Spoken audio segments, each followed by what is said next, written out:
हमारे यहाँ कहते हैं सोमवार की जो प्रदोष पड़ती है वो इच्छा पूर्ति करती है, मंगलवार की प्रदोष रोग से मुक्ति देती है, बुधवार की प्रदोष कामना की पूर्ति करती है, गुरुवार की प्रदोष शत्रुओं का नाश करती है, शुक्रवार की प्रदोष सुख और शांति देती है, शनिवार की प्रदोष संतान का सुख देती है, और रविवार की प्रदोष जो काम दुनिया में कोई नहीं कर सकता वो अचूक फल की प्राप्ति रविवार की प्रदोष करा देती है। भाग्य में अगर लिख दिया मेरे ओघड़दानी ने तो गया हुआ भी वापस बुलवा लेता है। वो ओघड़दानी, वो विश्वनाथ, वो शंभू है। पहले हमने कथा में कहा है, आप लोगों ने सुना कि नहीं सुना हमको नहीं मालूम, स्मरण किया होगा कि शिव महापुराण में पहले वर्णन करा है कि शंकर जी पे चढ़ा हुआ जल लाकर अपने दरवाजे की चौखट पर छींटो। सुना था कि नहीं सुना था? जम के बोलो जरा, सबने सुना था ना कि अपने दरवाजे की चौखट पर छींटो, अपने दरवाजे के अंतर्गत छींटो।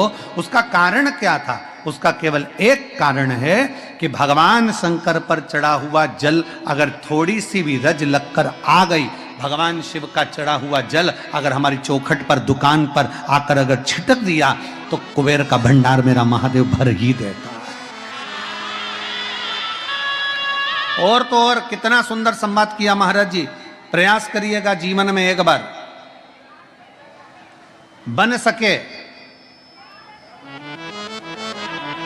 अगर बन सके जीवन में एक बार प्रयास करिएगा।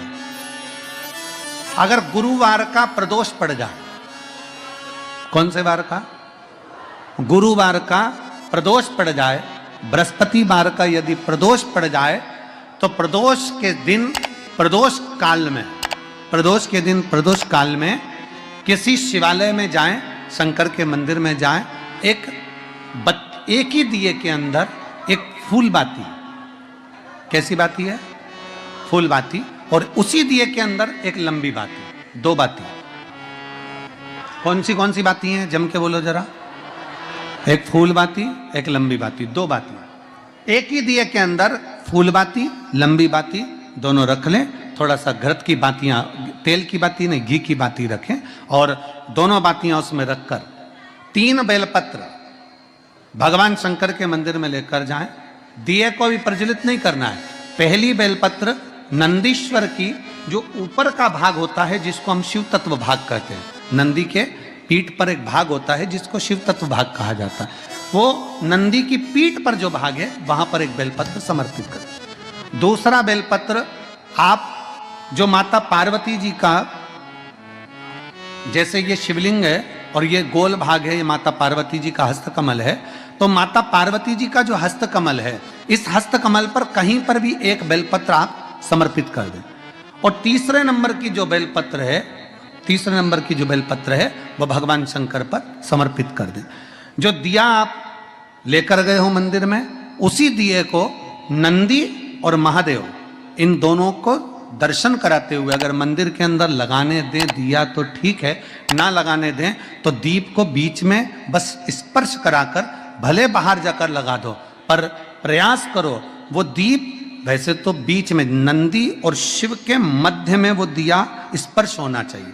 जैसे ये नंदी है और ये शिव है, तो इसके मध्य में दीप स्पर्श कर ले, भले उसको जलाने ना दे, पर स्पर्श मात्र कर कर अगर आपने एकांत में कहीं पर भी ले जाकर लगा दिया, उस दीप को जला दिया, तो गया हुआ कितना भी करोड़ रुपया हो वो धीरे धीरे कर कर गया हुआ धन हमारा वापस आता ही है। कोई खाकर भी बैठ गया तो देगा जरूर, वो धन आएगा जरूर, कैसे भी आएगा, पर अपनी संपदा वापस। जिंदगी की निर्णय नहीं निकल रहा उस दुख का। शिव पुराण कह रही है, भगवान शंकर का पावन चरित्र कह रहा है, बहुत बड़ी विषमता में फंसे हुए, बहुत बड़ी समस्या में गिरे हुए हो, बहुत तकलीफ घर में चल रही है, बहुत कष्ट है, तब कारकोट सर्प की ये कथा कहती है, कारकोटेश्वर महादेव की कथा कहती है कि 12 बेलपत्र, कितनी बेलपत्र? 12, 4 गड्डियां 3-3 बेलपत्र की बनी, और 12 बेलपत्र अशोक सुंदरी वाला जो स्थान होता है, सबको मालूम है ना अशोक सुंदरी का स्थान? अशोक सुंदरी वाला जो स्थान होता है वो 12 की 12 बेलपत्र की 4 जो गड्डियां हैं, वो गड्डियों को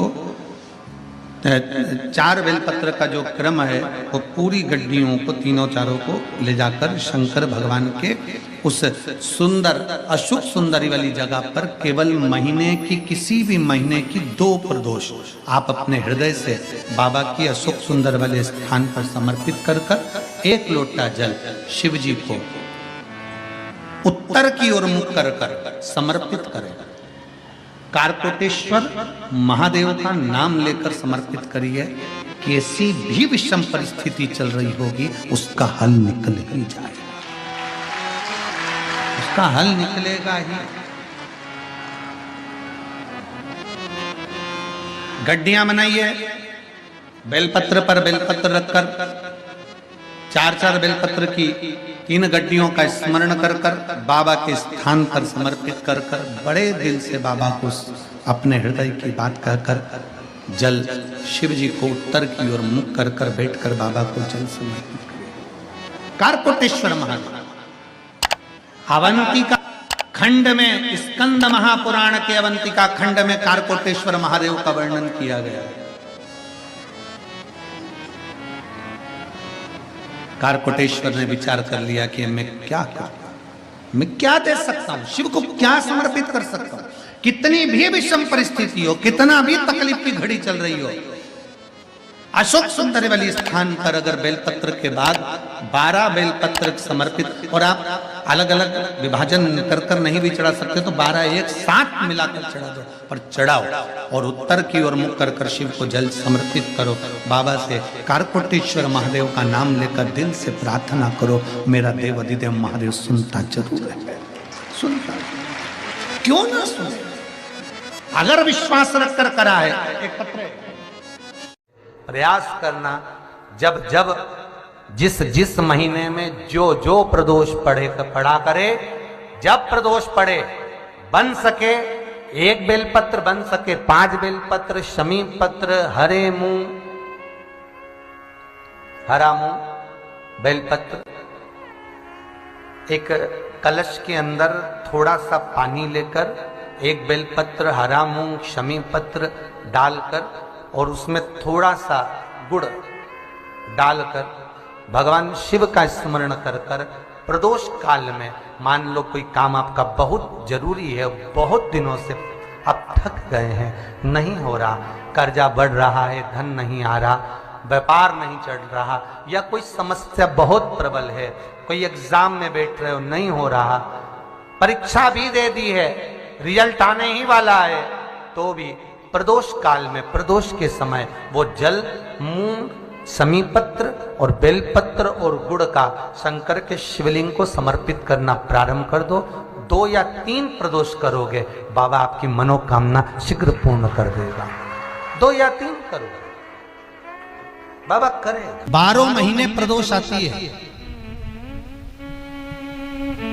12 महीने शिवरात्रि आती है, प्रदोष को ही शिवरात्रि का भाव है। 12 महीने आते हैं। अगर व्यापार ना चले, दुख तकलीफ ज्यादा हो, कष्ट ज्यादा हो, बहुत टेंशन जिंदगी में चल रहा हो, कोई काम हो ही नहीं रहा, कोई दिक्कत ही दिक्कत है, व्यापार सही ना चल रहा हो, कष्ट ही कष्ट हो, और यहां तक कहे अगर बीमारी ने भी घेर रखा हो और बहुत जिंदगी में दुख चल रहा हो, कहीं मत जाना, प्रत्येक महीने प्रदोष आती है, हर महीने शिवरात्रि प्रदोष आती है। 1 लोटा पानी, 5 बेलपत्र,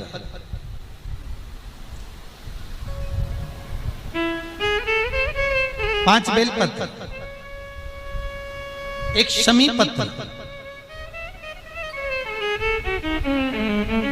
1 शमी पत्र, 5 बेलपत्र तांबे के लोटे में जल में डाल लीजिए, 7 दाने अक्षत के, आखे अक्षत के डाल लीजिए, और प्रदोष काल में, प्रदोष काल जो शाम का समय होता है, प्रदोष काल में भगवान शंकर के मंदिर जाकर पांव में चप्पल पहनकर ना जाइए, घर में घी का दिया लगाकर कलश लेकर शिव के मंदिर में चले जाइए, शिव मंदिर में दिया नहीं लगाना है, आपको केवल घर में दिया लगा कर जाना है। और शंकर जी के मंदिर में वो ऐसा कैसा ही पानी पूरा उंडेल कर डालकर शिवलिंग पर आ जाएगा। झोली पसार कर प्रणाम करिए। शंकर की देहली पर 2 मिनट बैठकर ओम नमः शिवाय का स्मरण कर लीजिए। ओम नमः शिवाय भी आपको बोलना बताया था कि सौभाग्यवती नारी स्त्री नमः शिवाय ओम बोले और पुरुष ओम नमः शिवाय बोले। अगर पति और पत्नी दोनों बैठकर जाप कर रहे हैं तो दोनों ओम नमः शिवाय बोल सकते हैं, पर नारी अगर अकेले बैठकर स्मरण कर रही है तो नमः शिवाय ओम। आप जब नमः शिवाय ओम बोलना चालू करेंगे तो ओम अपने आप ही आगे आ जाएगा। बोल कर देखिए, नमः शिवाय ओम, नमः शिवाय ओम, नमः शिवाय ओम, नमः शिवाय ओम, नमः शिवाय। नमः शिवाय से चालू करा, ओम अपने आप आगे आ जाएगा। पर पुरुष जब जब जाप करे ओम नमः शिवाय बोले। पति पत्नी दोनों बैठकर जाप कर रहे हैं तो ओम नमः शिवाय बोल सकते हैं।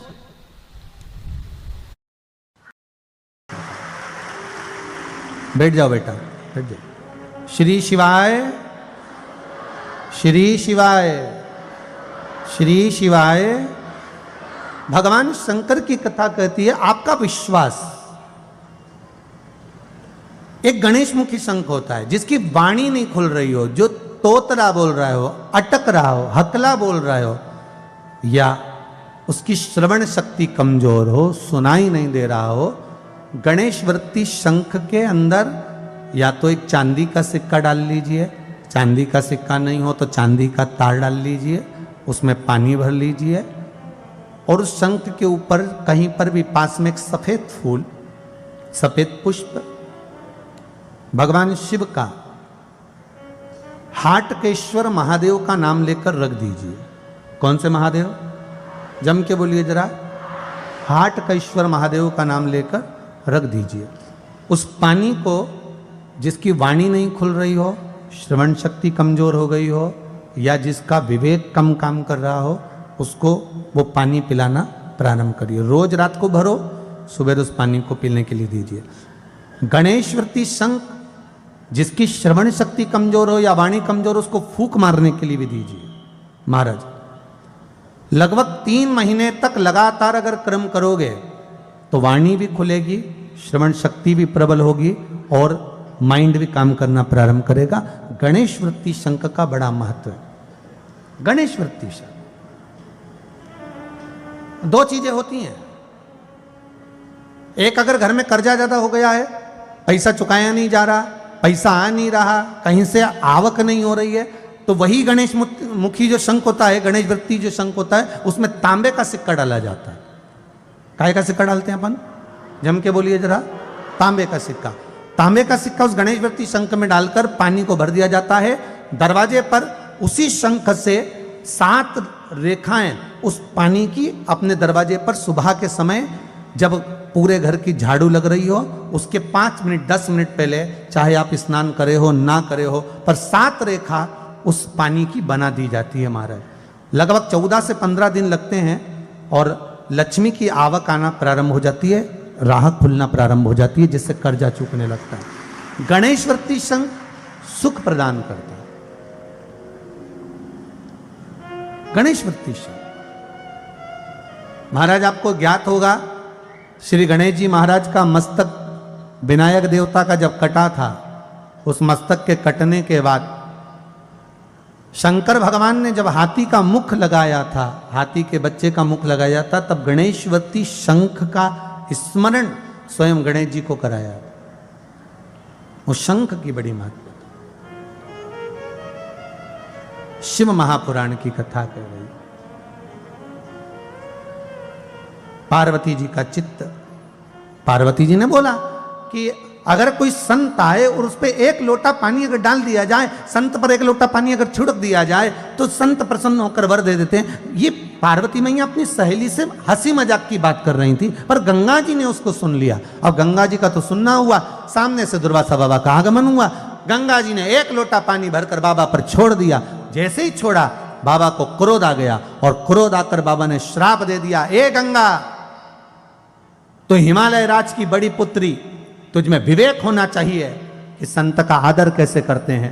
तुमने संत का अपमान करा है गंगा, मैं तुम्हें श्राप देता हूं कि तुम जल के रूप में बहोगी, तुम्हारा स्त्री तत्व समाप्त हो जाएगा, तुम पानी के रूप में बहना प्रारंभ करोगी। गंगा जल बनने लगी। जैसे जैसे गंगा का शरीर जल बनने लगा, गंगा की आंख में से आंसू आ गया।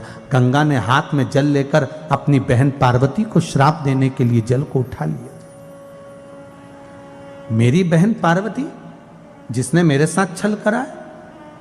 अब आप देखिए, पार्वती ने कोई छल करा क्या? जम के बोलो जरा। नहीं, ये हमारी दृष्टि है।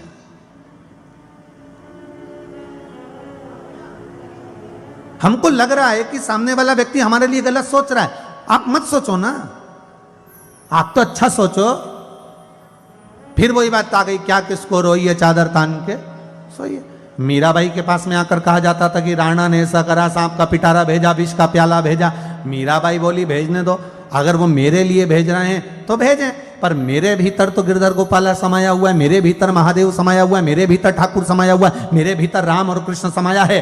अगर कुछ भेज भी देंगे तो मुझे स्वीकार वो महादेव करे। हम आज के जमाने में बड़ी विडंबना है लोगों की। जरा सा कोई नींबू पटक के चले गया तो रात भर नींद नहीं आ रही, ना जाने किसने पटका होगा, भगवान ना जाने कौन पटका होगा। और पटका किसी ने नहीं था, बेचारा सब्जी का ठेला जा रहा था, एक नींबू लुढ़क गया था। मैं तुम्हारे यहाँ आ गया हूँ, मेरा एड्रेस इस चावल में लिखा है, अब मैं यहाँ आ गया हूँ, आगे जवाबदारी आपकी है। आप एक लोटा पानी अपने घर से लेकर जाती हो ना, तो ये आपके घर का पानी नहीं, आपके घर का एड्रेस है। शंकर भगवान नंदी भगवान से रोज कहते हैं कि अपने को कहाँ कहाँ जाना है, शाम के टाइम बता देना हो। तो तुम जो पानी चढ़ा के जाती हो ना, तो एड्रेस बता के जाती हो, हमारा घर वहाँ पे जगजीवन राम नगर में इस जगह पे, न पाटनीपुरा में इस जगह पे, न परदेसीपुरा में इस जगह पे। क्योंकि भगवान को एड्रेस भी तो मालूम होना चाहिए। तुम्हारे जल से भगवान को यह ज्ञात होता है कि ये जल उसके घर का आया है। इसने कुछ नहीं बोला, पर जल के माध्यम से, ये तरंग के माध्यम से, ये जल की बूंद के माध्यम से इसने मुझे बता दिया कि मेरा दुख क्या है, मेरी तकलीफ क्या है, मेरा कष्ट क्या है। ये आंख के जो आंसू हैं, ये भी पानी निकलता है। ये पानी बता देता है, सुख का पानी अलग होता है, दुख का पानी अलग होता है। उसी तरह घर का जो जल होता है ना, वो शिव को बता देता है कि ये जल क्या कहना चाहता है, ये कितनी दुखी है, इसका क्या कष्ट है, इसकी क्या बीमारी है, इसका क्या रोग है, इसकी क्या तकलीफ है। वो जल शिव पर चढ़ते ही बता देता है कि भोले बाबा, इसको भीतर से इतना दुख है, आपको संभालना है। शंभु, आपको निभाना है। मेरे शंकर, इसके दरवाजे पर पहुंचना है। वो शिव बता दे, जल बताता है।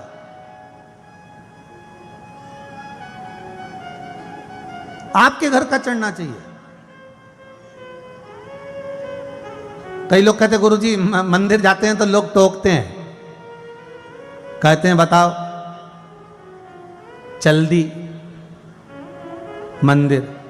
और आजकल तो गुरुजी आपके नाम से टोकने लगे। सियोर वाला महाराज ने कुछ बता दिया होगा।